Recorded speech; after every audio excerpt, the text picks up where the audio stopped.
Kids TV.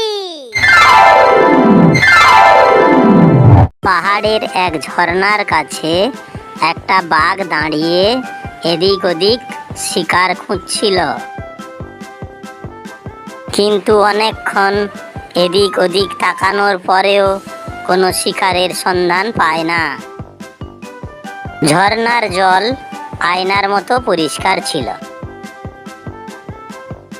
যেই না বাঘ নদীতে জল পান করার জন্য ঝুঁকলো, সে দেখতে পেল একটা ভেড়ার বাচ্চা উঁচু পাহাড়ের উপর ঘাস খাচ্ছে। বাঘটির নাদুস নুদুস ওই ভেড়ার বাচ্চাটাকে খাওয়ার খুব ইচ্ছে হলো।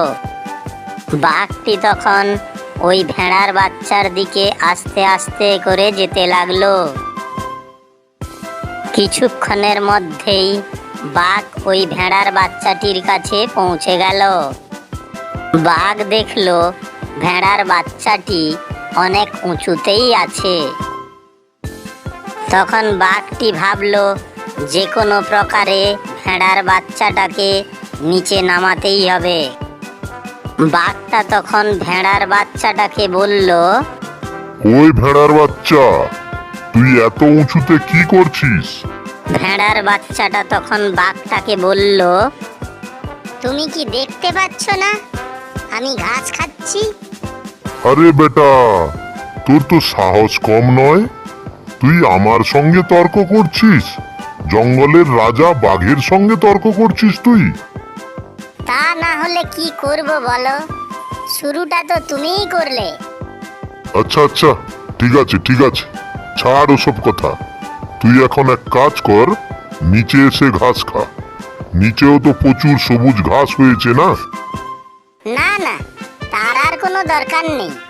আমি এখানেই আছি, ঘাস খাচ্ছি, ভালোই আছি।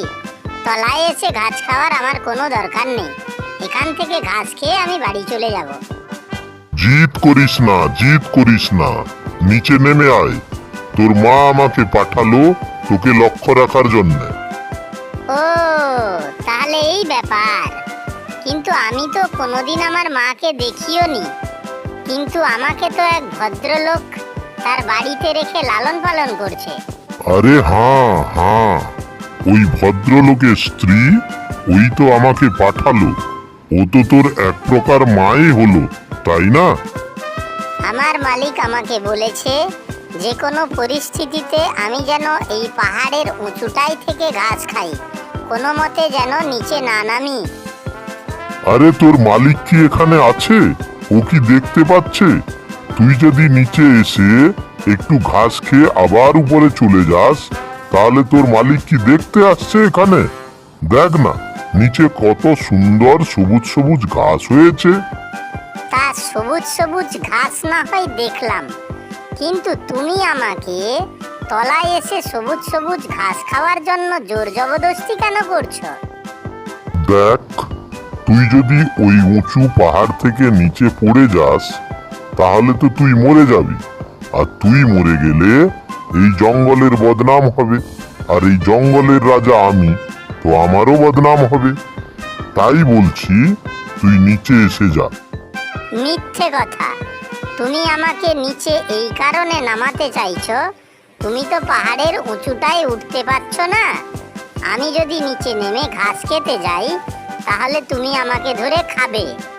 আমি এটা ভালো করেই বুঝে গেছি যে তোমার ধান্দাটা কি। নিচে নামিয়ে তুমি খাওয়ার জন্যে এই ফন্দি এঁটেছো। তুই যে আমার সঙ্গে এরকম তর্ক করছিস, তোর কি মরাকে ভয় করে না? ভয়? ভয় তো করে, তবে উপর থেকে নিচে পড়ে মরে যাওয়ার ভয় নয়। নিচে নেমে গেলে তুমি আমাকে শিকার করে খাবে, সেই ভয় করে। তোর কি মনে হয় আমি ওই পাহাড়ে উঠে তোকে মারতে পারবো না? তোকে ধরে খেতে পারবো না? তুমি যদি এই খাড়া উঁচু পাহাড়ে উঠতে পারতে, তাহলে উপরে উঠে এসে তুমি অনেক আগেই আমাকে খেয়ে ফেলতে। নিচে থেকে এত কথা বলে আমাকে নিচে নামানোর চেষ্টা করতেই না।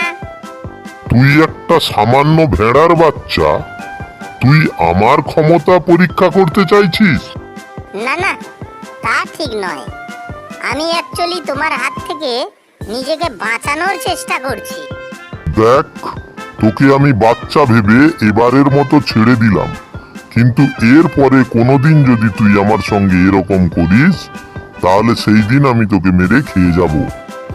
এই কথা বলে বাঘটি ওখান থেকে চলে যায়। নিজের বুদ্ধি খাটিয়ে ভেড়ার বাচ্চা নিজের জীবন বাঁচিয়ে নেয়।